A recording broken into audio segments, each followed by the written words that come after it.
최근에 불특정 다수의 소비자들하고 많이 관계되는 업종들에 대해서 집단 분쟁 조정 사건이 처리되는 실적들이 좀 나오고 있습니다. 근데 제가 생각할 때 집단 분쟁 조정 사건에 대표적으로 문제될 수 있는 분야가 표시광고법이에요. 문제가 안 될 땐 모르겠는데 문제가 되면 너무 크게 되기 때문에.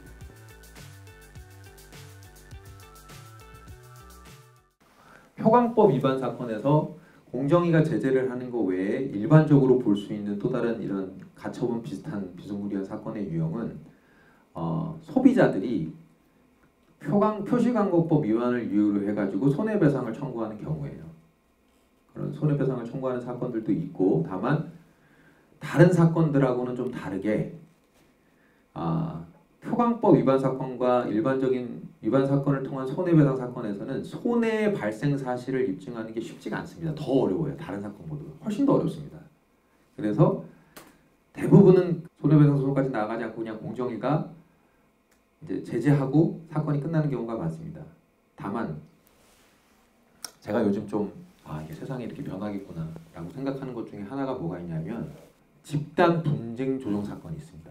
한국소비자보호원, 그러니까 공정거래위원회의 어떻게 보면 유관기관이죠. 한국소비자분쟁조정원이라는 곳이 있습니다.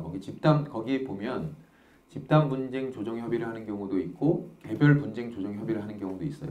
근데 최근에 불특정 다수의 소비자들하고 많이 관계되는 업종들에 대해서 집단 분쟁 조정 사건이 처리되는 실적들이 좀 나오고 있습니다. 근데 제가 생각할 때 집단 분쟁 조정 사건에 대표적으로 문제될 수 있는 분야가 표시광고법이에요. 표시광고법과 그 다음에 전상법, 이런 것들은 정말 불특정 다수의 소비자들이 자기 권리 구제를 받기 위해서 혼자 뭔가를 하기엔 너무 힘들고 손해를 입증하기도 쉽지 않고 누가 법률적으로 조금 도와줬으면 좋겠다라는 생각이 드는 소액 다수의 피해자들이 많은 사건입니다. 근데 반면 그런 사건을 해결을 하면 상당히 많은 사람들이 행복해질 수 있기 때문에 이거는 누군가는 관심을 가질 수밖에 없는 사건입니다.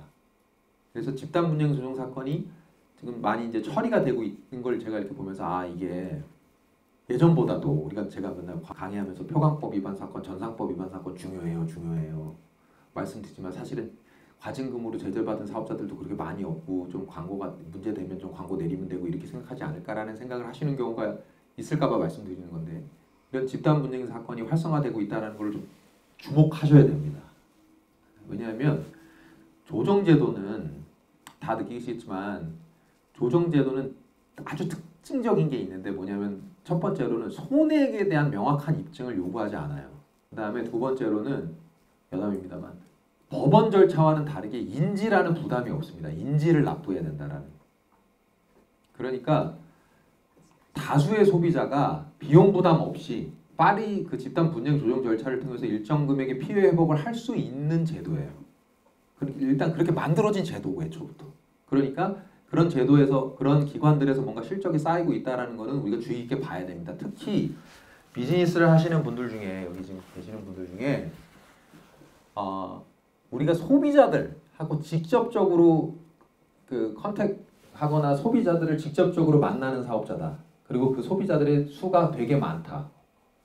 불특정 다수의 소비자가 많다라고 하시는 분들은 향후 이제 보실 때 집단 분쟁도 이게 문제가 될 수 있겠구나. 지금 세상이 어떻게 돌아가고 있구나. 집단 분쟁이 지금 어떻게 돼가고 있다라는 기사가 뜨면 한 번씩 보셔야 됩니다. 그리고 회사에서 또 적절하게 그런 리스크나 이런 것들을 어필하실 필요도 있어요. 제가 봐서는. 왜냐하면 이게 문제가 안 될 땐 모르겠는데 문제가 되면 너무 크게 되기 때문에 그렇다라는 점 정도 말씀을 드리겠습니다.